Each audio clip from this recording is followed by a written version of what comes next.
Hello, good morning. 32 degrees right here in the nation's capital. This very humid Friday morning, and it's raining. It's been raining for days, but we'll try to give you some sunshine this morning. Welcome to Sunrise Daily. I am Kayla Megwa. And I'm Ayo Makine. Good morning and welcome to your daily dose of sunshine.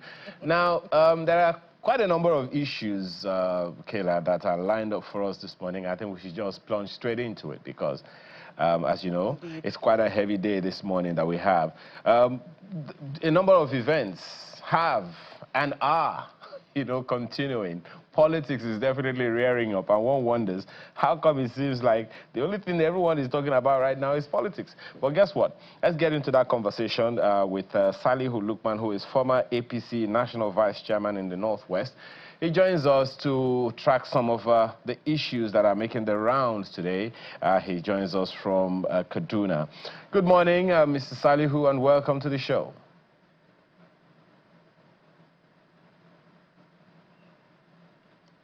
All right, I guess it's yet to join us. But, as you are well aware, there are quite a number of things. There is this beautiful conundrum, should I call it, Kayla, that's making the rounds. Yeah. On the one hand, yes, just 1 second. On the one hand, there is that U.S. report talking about how the governors are spending money.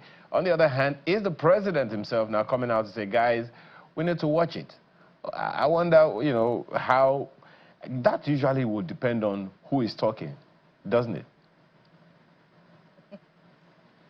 Well, in many ways, it does. It feels like a lot of politics gets in the way of governance in Nigeria, and that's a conversation that we really have to start having as people in the media, because politics really gets all of the attention, but there's the governance bit of the conversation that needs to be followed through with. Looking at that statement, we were watching in shock as that statement came out. But let's see what Mr. Salihu thinks about these conversations. Mr. Salihu, Salihu Lukman, who's a former APC National Vice Chairman for the Northwest. Can you hear us? Good morning. Good morning, my sister. All right, so let's get into it. We'll start off with some of the major stories. We'll start with this one, with President Bola Ahmed Tinubu telling governors to focus on people's welfare, fight poverty, boost power and agriculture. Basically saying, look, at your level, at state levels, you have to start, delivering on the promises that you made when you asked the people in your states to vote for you. Talk to us a little bit about subnationals and this particular call by the president.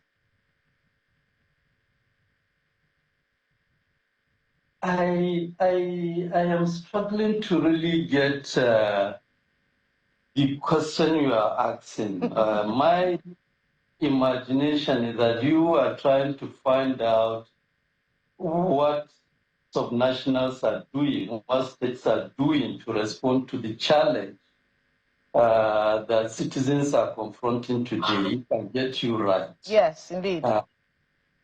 So I think that's where the big challenge is. And unless we reform our politics in such a way that governance is responsive and people in leadership are responsive and accountable to citizens, and this current arrogance of elected people superimposing themselves as leaders that cannot be questioned is change. We will continue on this trajectory of producing disappointments.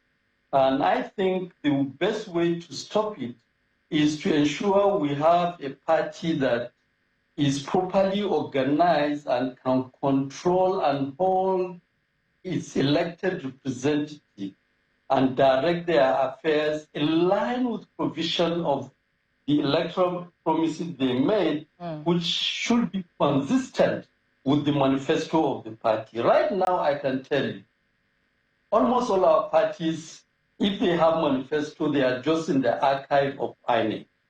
And those manifestos don't have any life, which is why, part of my frustration, why I left APC, is the fact that here we are as a party that campaigned actively for President Asuwaju based on the New Hope agenda, in line with the provision of APC manifesto. But once you get in, those promises were jettisoned.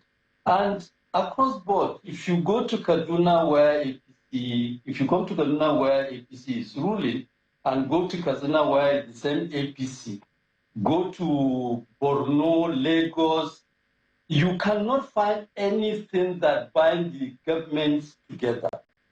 At best now, what I hear all the governors talking, which is also the arrogance of the presidents, that revenue has increased, as if it is the private money of the president or private money of anybody, and it's the benevolence of that person that is making it possible for states to have more money. I honestly believe that this has to stop. I want to see a situation where APC government in Kaduna is doing something that relates to what APC government in Niger State is doing, what APC government in Ondo is doing. Yeah. But right now, it's almost like a kind of confusion. Everybody is doing what they like.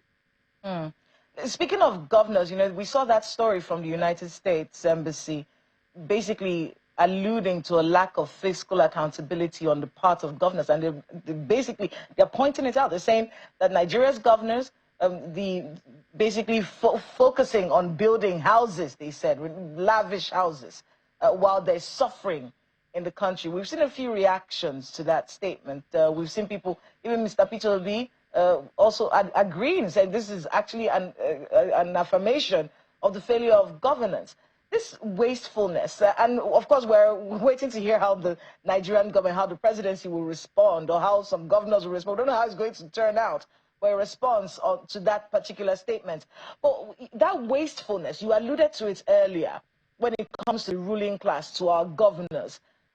Is there a way to check and ensure fiscal accountability at that level, or are we saying the same thing that we've been hearing everyone say over the years, and then we'll say it and we'll be outraged and move on? Or is there a way that we can actually stop this wastefulness at that level?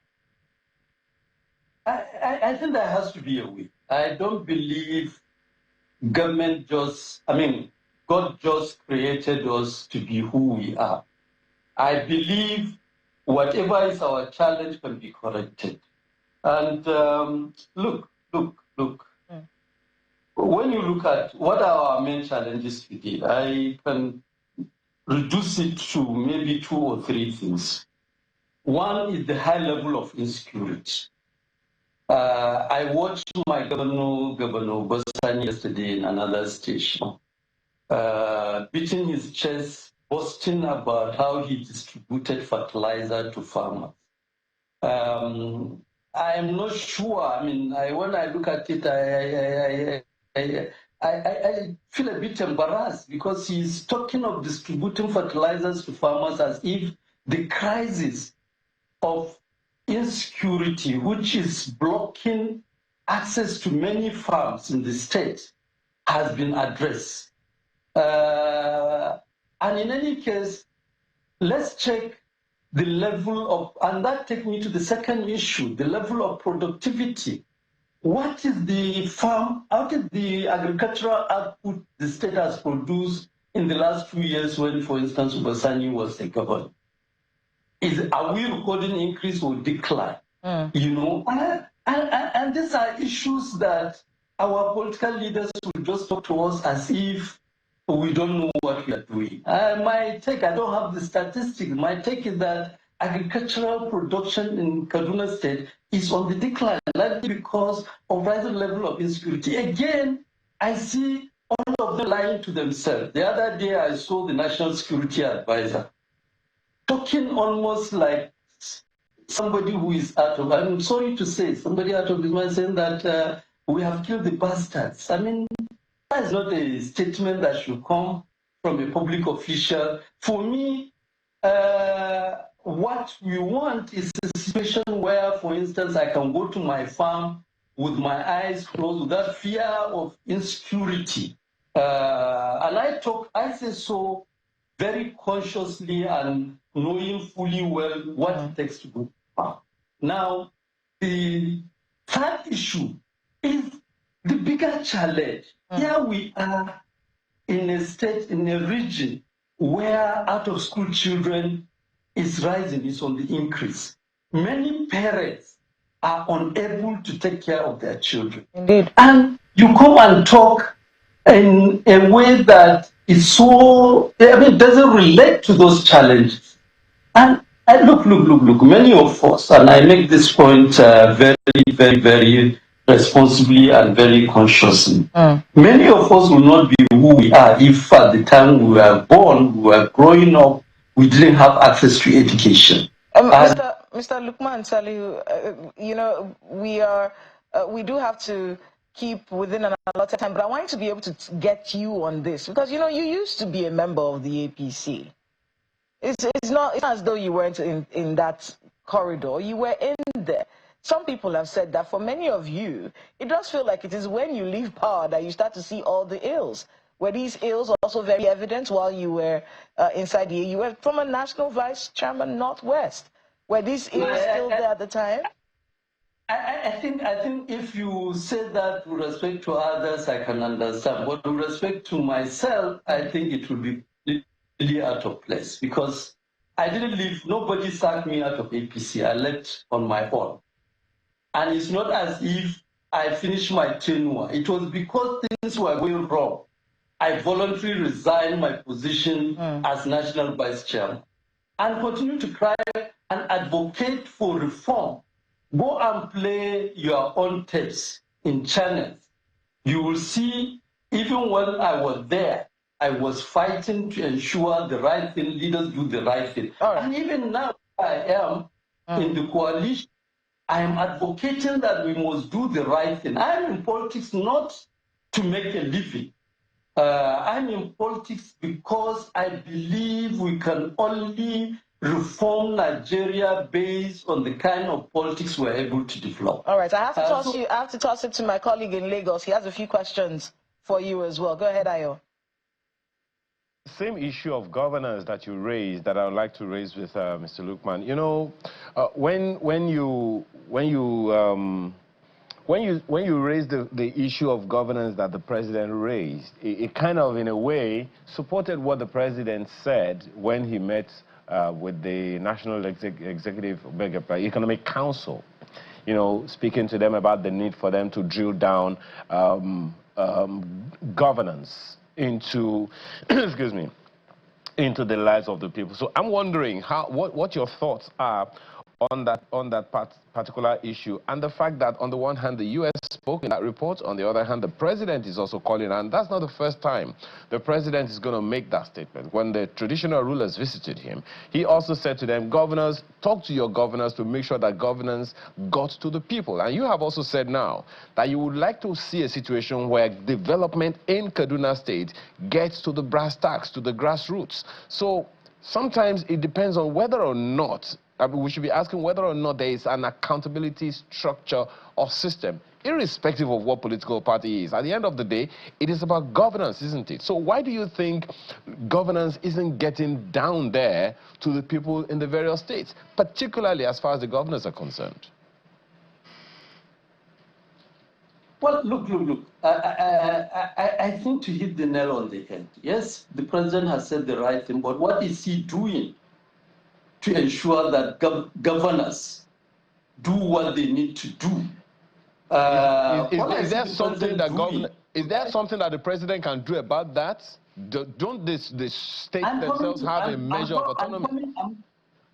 I'm coming to that. Yes, the president can do something, but what I see him doing is to reward them for doing the wrong things. I mean, for instance, when your recruitment policy, even as a political leader into your party, is blindly informed in such a way that all you want is for people to come into your party without giving them the condition that need to happen for them to be accountable to their people. You know, so look, as far as I can see, many of them are where their objective is to be where they are, not to lead, deliver services. And which is why it takes me to my point of advocacy. Almost all my political life I've been raising that. Unless and until we are able to organize a proper political party that can subordinate everybody from the president down the line to the party.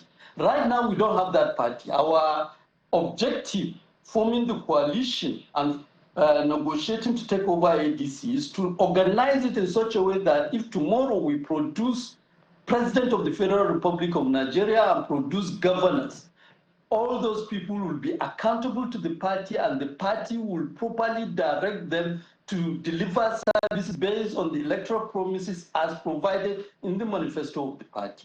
That is what we want to achieve, which is why, as far as I'm concerned, the ADC and the coalition, many of us, I for one, I can talk for myself, I see it as a platform for struggle.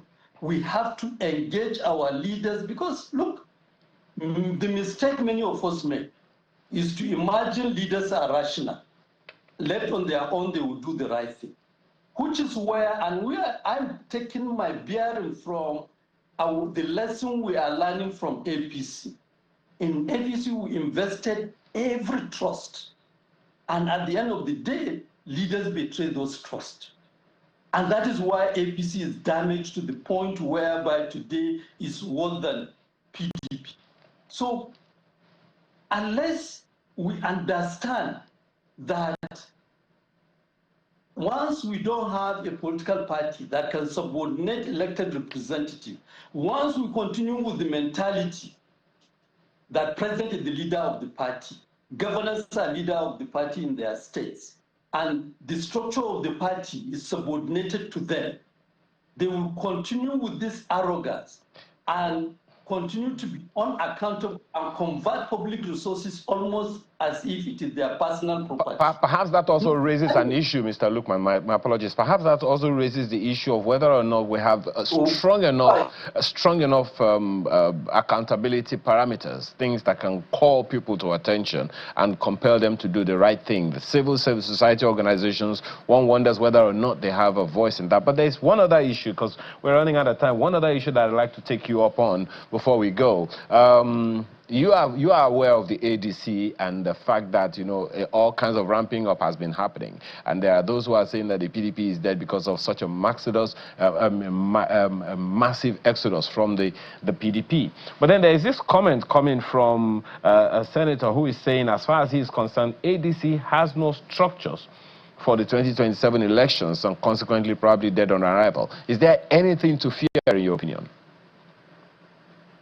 There is nothing to fear. You see, those who make that kind of position, who take that kind of position, that ADC has no structure, the doomsday analysis. Yes, I mean, ADC may not have structure today, but we are conscious of it, which is why we negotiate. The whole issue of negotiating with the past leadership to say, look, open your party, or we want to come in, we want to organize it, is to organize the structure. It's now we are starting the job. We have finished I think we have finished now setting up the leadership at national level. The next layer of work is to organize the state leadership. But at the same time, which is why you had the national chairman, Senator David Mark, at the last NEC meeting of the party, making the point that there will be a 50-person committee, the policy committee, to start working on the manifesto of the party. This are fundamental, foundational issue for the party to even win the confidence of Nigerians. We are not taking the confidence of Nigerians for granted. And I, for one, am one of those who keep reminding our leaders, both in the coalition and in ADC, they must not take Nigerians for granted. Yes, Nigerians are angry, are not happy with APC and the government of President Aswaju, but we must not take it for granted that they will automatically turn their back and support anybody. We have to present the evidence that, yes, we can give Nigerians what they want before Nigerians will agree to support us. That's what we are doing now. And in terms of accountability, is basically to organize a party that will respect its own rule. Right now, all our parties, including APC, don't respect it. In fact, if there is anything, go back to all my engagement and my writing when I was in APC, my major frustration with the APC that the leadership don't respect its rule. They And don't hold meetings. it's always been a Part of very the duties of the party is to ensure that the party organs are functional and meetings are taking place. It's a very disturbing trend because a number of people continue to reference the First Republic and the Second Republic and how that the membership of the party was not based on certain individuals but on the generality of the party members. I hope we'll be able to take you up on longer issues some other time, Mr. Salihu Lukman. Thank you so much for your time this morning, former APC National Vice Chairman in the Northwest. We appreciate your time today. Thank you very much. All right.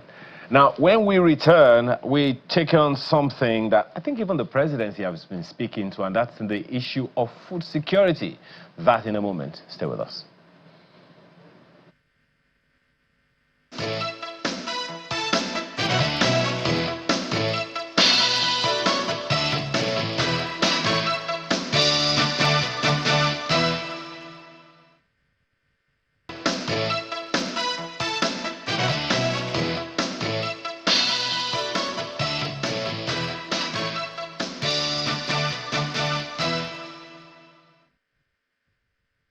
Welcome back to Sunrise Daily. You know, we are supposed to have a conversation about the UN World Food Programme, but we'll be getting to that shortly. But joining us in the studio right now is a former member, House of Representatives, Commissioner Code of Conduct Bureau, Coordinator, Senate Ad Hoc Committee on Incessant Crude Oil Theft, Ehiozowa Abunaima. Thank you so much for being with us. Thank you for having me, and good morning to our viewers out there. So we're looking at this NNPC probe. Let's start off with that conversation. You're smiling, and a lot of people start to smile when we say there's a probe going on in NNPC. You don't think it's going to come to anything? Well, not really. I think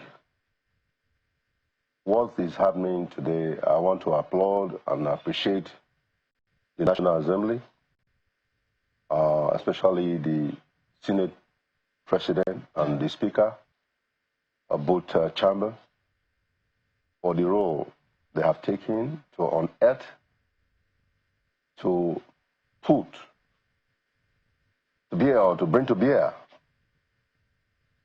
the corruption.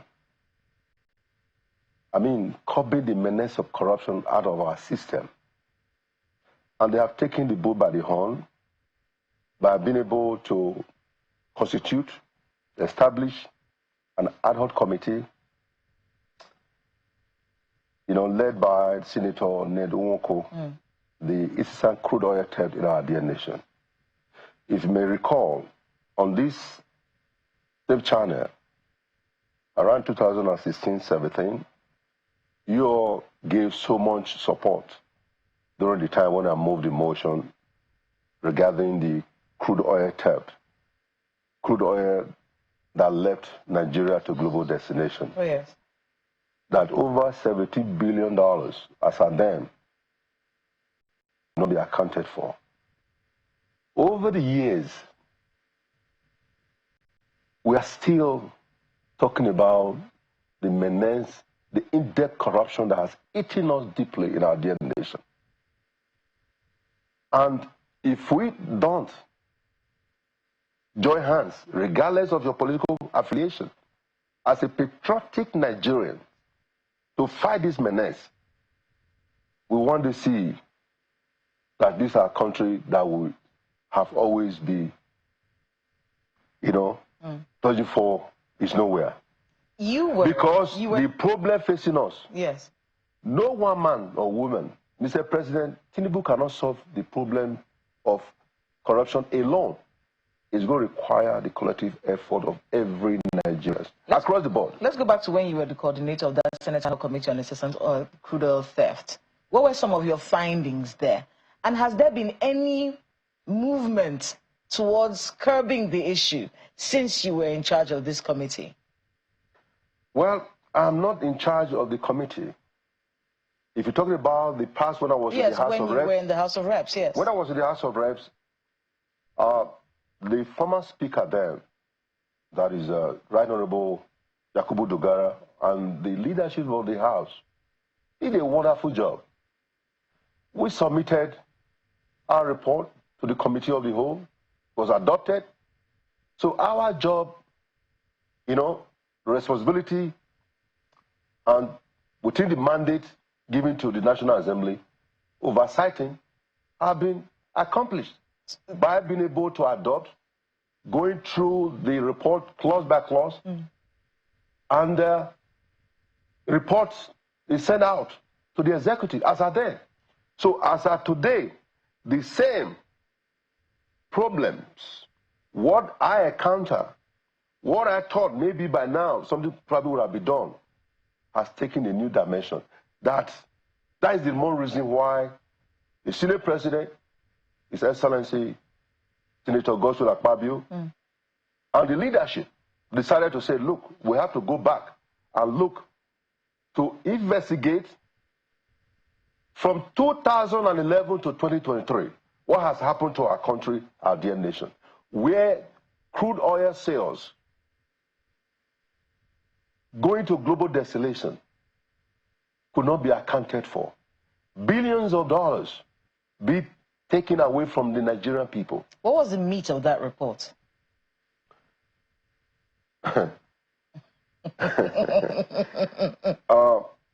I'm not here to castigate anybody or anyone, but I just believe that Nigerians deserve the best. Nigeria is bleeding. What was the meat of that report? We don't have to castigate people to tell the truth. We're just telling the truth. The meat is that, as of today, NNPC declared, is their own declaration of over $123 billion within 4 years, based on the production and with the sales, the expected, funds that should be due to the Federation account, $123 billion plus. But guess what? CBN confirmation only received $42 billion plus. What happened to $81 billion of Nigerian resources? Those are the bond of contention. That is the reason why the Senate President said, no, enough is enough. That we must look at it. We must go back. Because I say this, NNPC have been taking Nigeria for a ride. Without fear or favor. This is my country. I'm a Nigerian. Other country, Dubai was a desert. The same oil. What are we talking about? The ordinary Ghana, our crude oil is taken to Ghana fraudulently. 41 countries. Our crude oil taken to other country fraudulently. You know, when we talk about crude oil theft, I want people to be able to understand what we're talking about here. It's not as though someone's used a bucket in the night and went and scooped oil and ran away. That's not how crude oil theft happens. It is a construction. Am I correct? Collaboration. It's a construction work. So there has to be collusion in this. Did that report find any form of collusion? And who are these parties that are colluding to? Because I've seen it. It's a pipeline. You have to create a pipeline to steal oil, which means that construction happened. Meanwhile, we have an SCDC that is supposed to be watching our pipelines. We have our Navy that's also supposed to be looking at all of these assets to ensure that these thefts don't happen, which makes us wonder what is really going on. Does your report capture that? Let me tell you something. How come in our country, our dear nation, in the oil sector, are all of the terminals that the military system is purchased by the IOC, calibrated by them, operated by them, owned by them? What do you expect? You garbage in, you garbage out. That is one of the major problems facing our dear nation. So the government should take the bull by the horn, not allowing the IOC to be the one to dictate, giving us meters that have been calibrated to suit their own purpose. Because in the 21st century, what are we talking about, Nigerians? That the military is owned, purchased, for God's sake. Does it mean that NNPC they cannot purchase. As at then, we invited both. We invited ExxonMobil, Chevron, Shell, Ajip, Total, and all of the above. We invited NNPC. They said they come together, they will nominate the company that should be able to purchase. And who do they nominate? Foreign body, foreign company, to purchase meters for us to meter crude oil taken out from Nigeria. It can only happen in Nigeria. It can't happen elsewhere. Because I take issue really with past reports, not just in this oil sector, in all sectors, because people, they come up with a group of people come together and you do an investigation, you come up with findings, you put up a report, and then nothing happens afterwards. What happened after your report? That's the question you ask. You're asking me. Yes, you were the one that wrote the report. You didn't shout. Did you shout and say, what did you do with my report? So you have not been watching me all these years. I am still shouting now. The National Assembly did their part. Just like now, I'll be watching what has been trending about all these reports to 2019, 2020, about the MDAs, the ministerial, departments and different agencies, that over 103.8 billion naira could not be accounted for by the Public Account Committee, chaired by Honorable Bamidele, who they did an excellent job. But guess what? The Auditor General, in his own wisdom, who went back to make sure everything was brought to the limelight.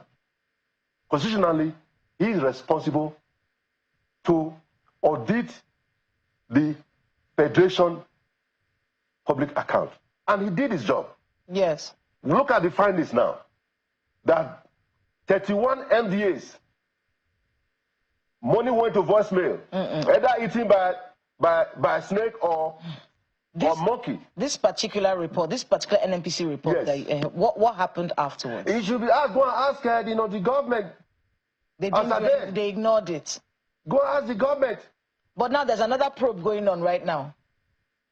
That is the reason the Senate, in their own goodwill, you have to have political will. That is the reason the Senate have taken it again, that enough is enough. And I must appreciate them, because I said I didn't want to talk about this anymore. How do you know that this report will not go the way yours did? I'm very convinced. I am convinced that the Senate President and his, his team, the National Assembly, are headbent. And I also believe, I'm not speaking for Mr. President, yes, but I am convinced that Mr. President is ready, willing. Nigerians need to give him the support.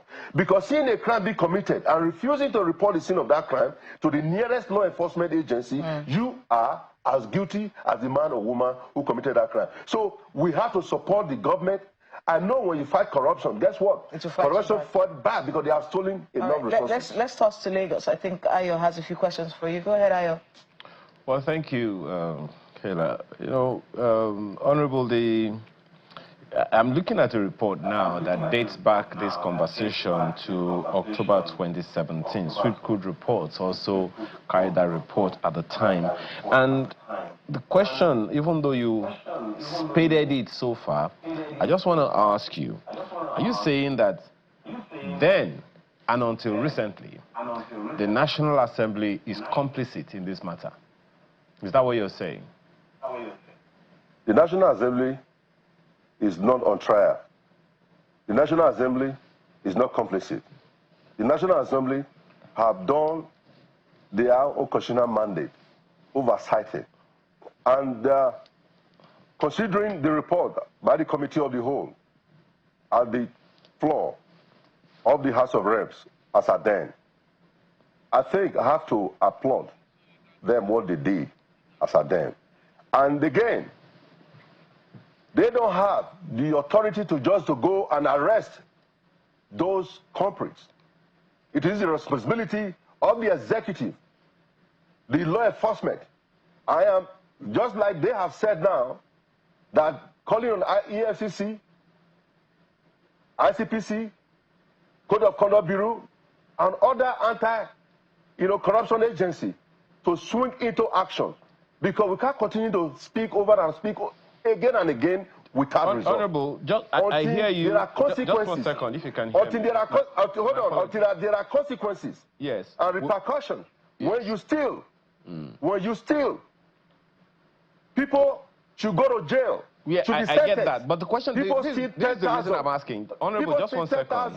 Just 1 second, Honorable. They are in jail. Just 1 second, Honorable. Millions, if you can hear me. Yeah. Just 1 second, Honorable, so that we can make some sense of this. Go ahead. You were in the National Assembly. And correct. The reason I asked whether or not there was something the National Assembly could do is this. On the one hand, there are two committees, at least two committees, that can address or could have addressed this matter in the Senate and in the House of Representatives. In 2017, at that time, there are at least two committees. And then, as you also said, there are anti-corruption committees in the National Assembly at the time. In the 2019 into 2023 session also, we had the same National Assembly, perhaps a different set of people altogether. And so if we had those committees working at the time, and we had both of them in the House of Representatives and in this Senate handling these matters, and from time to time they come to the National Assembly with their reports, they come with their budget defense and all those things. Are you saying that there was no way anyone could have asked them questions or deterred them to the point of you now calling? I mean, couldn't the committees on corruption or anti-corruption, or on ICPC, EFCC, and the rest of them, couldn't they have called these issues out? Calling them out now, some would say, hey, this issue is almost dead. Let me tell you something. If you go back to America or other part of the world, any crime committed, whether 10 years, 20 years, can be brought and be investigated, and they take action. That is what I'm talking about. Whether it happened 20 years ago, 10 years ago, or 15 years ago, but for the fact that now we are talking about it, that is progressive. I get that. So I'm saying that we have systems in the country that could have made sure that this didn't go into, as you said, voicemail. We have had at least two committees of the National Assembly, in the Senate, in the House of Representatives. We have had committees of anti-corruption in these two chambers of the National Assembly. If none of them has done anything about this matter, aren't they also complicit? I think that is a wrong statement to make. You know why? Their mandate is to oversight all the various MDAs which they have done. Their mandate is to investigate. Their mandate is to consider reports. Their mandate is to conclude and make their report and send to the executive. Their mandate stops right there. Now, beyond that, who is responsible? National Assembly is not on trial in this matter, and I believe they have done just everything that could be done. And what is left now is to allow the law enforcement to take action. Because what I have seen over the time, when even sometimes EFCC arrests people, ICPC arrests people, Code of Conduct arrests people, even police arrest people, you start seeing people spending money because they have stolen, giving it to some media, some journalists, not all of them, but some who have dubious character, to try to blackmail even government. Oh, what has he done? Look at Akata General of the Federation, who stole over 211 billion naira. Tell me what has happened to him. Look at the committee, public committee, Senate committee by Senator Wadada, who said 210 trillion cannot be accounted for by NNPC. What has happened? So we all have to come together.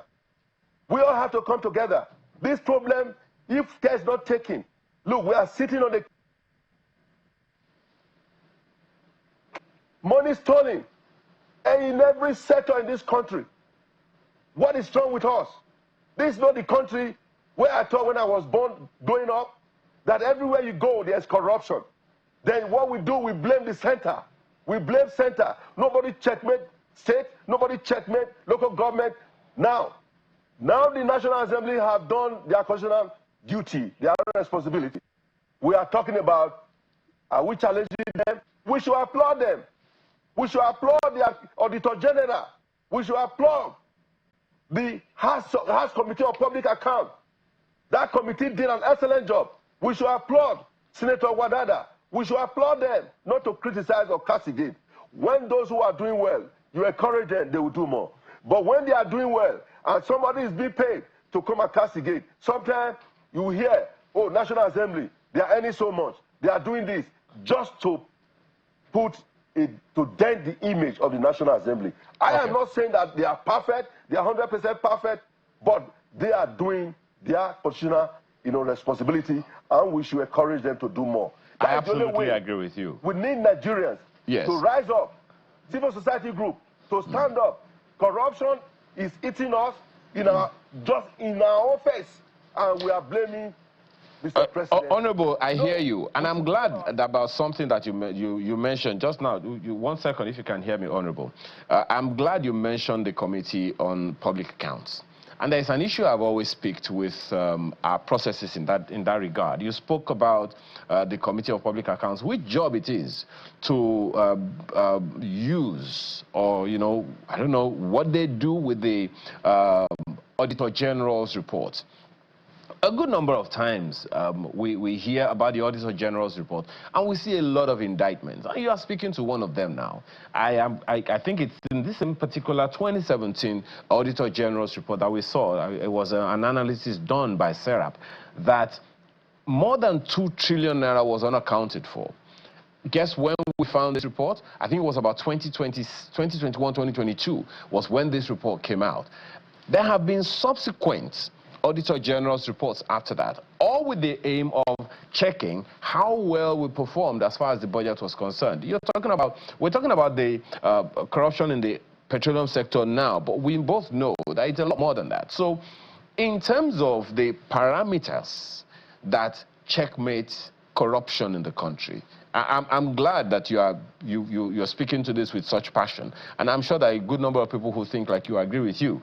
But in terms of the parameters that checkmate corruption in any way, manner, shape, or form, in any guise, including in the energy sector, do you think they are strong enough? The Auditor General's report doesn't get into any action until maybe about 5 years after. And even after that, all of that deed is done, one is wondering who gets queried. What happens to the people that have been indicted in the Auditor General's report? This issue you are raising has been in the Auditor General's report a good number of times.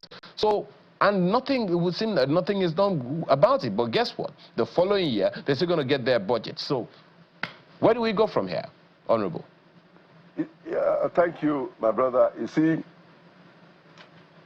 there are division of labor. We do have division of labor. Within your mandate given to you constitutionally by law, the Auditor General, for me, I would say he should be applauded for the job, the good job that he did. And if, for instance, if he had said, okay, let me talk to Mr. President, because the president is ready, willing, supporting this result that came out from the Auditor General.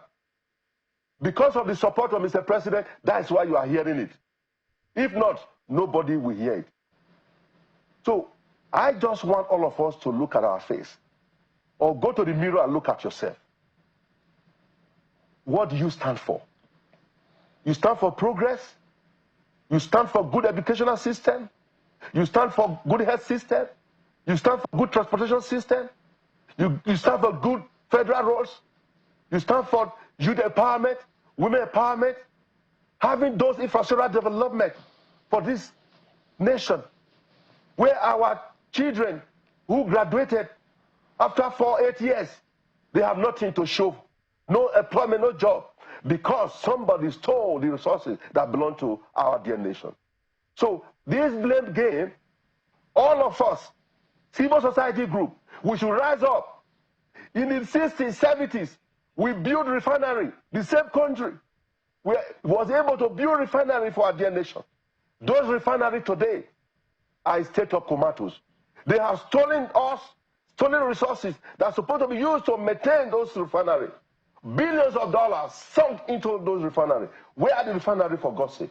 When an individual, Dangote, could, a private person, could build a refinery, when government could not build a refinery because of the conduit pipe that they have been bleeding, sucking Nigeria, sucking the blood of our people. It is unfair. It is unfair. We must rise up to fight this menace. Mr. President, Tinubu cannot fight it alone. I cannot.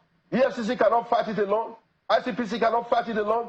Code of Bureau cannot fight it alone. We, Nigeria, we must rise.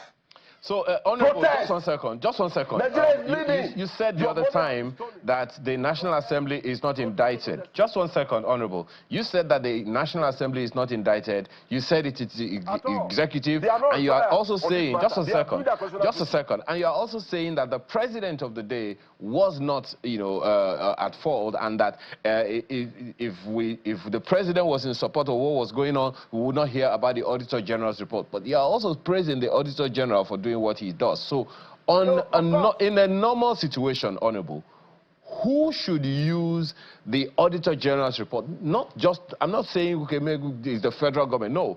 Which officer, which agency of government should act on, which agency of government should act on the Auditor General's report and bring to account everyone who is indicted in that Auditor General's report? Who in particular, which office? Is it the President's office? Who exactly should do it? Look, there's what we call intelligence gathering. Wherever you get your intelligence from, whether on newspaper, social media, or wherever, just like what the Auditor General have brought to the table, I believe the law enforcement agency should swing into action, and that is the recommendation of the National Assembly. Calling on EFCC, calling on the police, calling on the ICPC, calling on Code of Bureau. Every law enforcement agency should swing into action and apprehend those that are involved. They are not above the law. They should face the wrath of the law. They should face the consequences of the law. And again, our judiciary should rise up to expectation. Enough is enough. See, that's why we're talking about these reports. That's why when you did your report, and we're seeing this probe going on right now, we have a new government. There's a new regime. There's a new government. Just because it didn't happen before, it doesn't mean that we should stop. Let's see what this government will do. But the thing is, we hear these shouts, oh, let's rise up, let's do. But you people are the ones who, hold on, you're the ones who do the reports. We need to be able to know who is indicted in what report. It has to be made public to us. That way, we know who to scream at. I don't know if you understand where this point is coming from. Because it does feel like, oh, we've done a report. This is the amount that was stolen. Who stole it? Where is the money? Who took it? Where are we pointing our fingers at? Because it feels like we're screaming at the moon and no one is responding to us. But don't forget, by law, until you are proven guilty, you are innocent. So whatever we have unearthed, whatever report that is right here, that is the reason why the law enforcement must apprehend them and if found wanting, prosecute them. Have those names been indicted in your reports and in future reports? Have those names been sent to law enforcement? In your report, the ones that you picked up and said these are the people that are responsible for such and such and such, you're correct, innocent until proven guilty. Were those names submitted to law enforcement? It is not, hold on, it is not we. It is not the National Assembly to submit to law enforcement agency. It is the National Assembly to write report and send to the executive. They haven't done that. Who told you they didn't do that? I'm asking, have they done that? In the past, the National Assembly did. That is their constitutional mandate responsibility. They did. So it's not left to the executive to perform their duties. So just like now, the National Assembly is calling on all anti-corruption agency to swing it into action. But let Nigeria also, don't forget, once they start, please support them to succeed. All right. Because once, I think because what the I money like they have about what stolen, you said, and I think that's where we'll anchor it. I like the fact that you've said it. Okay, so we've done our part. We've sent to the executives. It's the executives' turn, so we know who to start pointing at. Yeah, that's why I'm happy. I'm confident that Mr. President will do justice and will do the needful, making sure that the law enforcement agency, ACA law enforcement agency, should swing into action. That nobody is above the law. Mr. Ihiozowa Abonaima, former member House of Reps, Commissioner Code of Conduct Bureau, Coordinator Senate Ad Hoc Committee on Incessant Crude Oil Theft. Thank you so much. Yes, I want to appreciate Senator Ned Nwoko. Yes. He's the chairman of this Ad Hoc Committee. Oh, yes. And all the team, all the members, Senate Committee, I tell you what they are doing. Even the different law enforcement agencies, the military, the Navy, the Army, the police, DSS, all of the above are coming together, synergizing, collaborating. We'll be watching to see how it all unfolds. But that is what we want to achieve. Thank you so much for being with us on Sunrise Daily. Thank you for having me. And all of your messages, we do see your messages. I think we would work on getting them out for you tomorrow. But I want to thank you all for being with us on the program this morning. Have a great Friday. I know my Abuja people, you like to let your freak flag fly on Fridays. Please be careful, okay? Drive safely. Drive safely. I'm Kayla. I'm going to have a great weekend ahead. And I'm Ayo Makinde. Enjoy the rest of your weekend.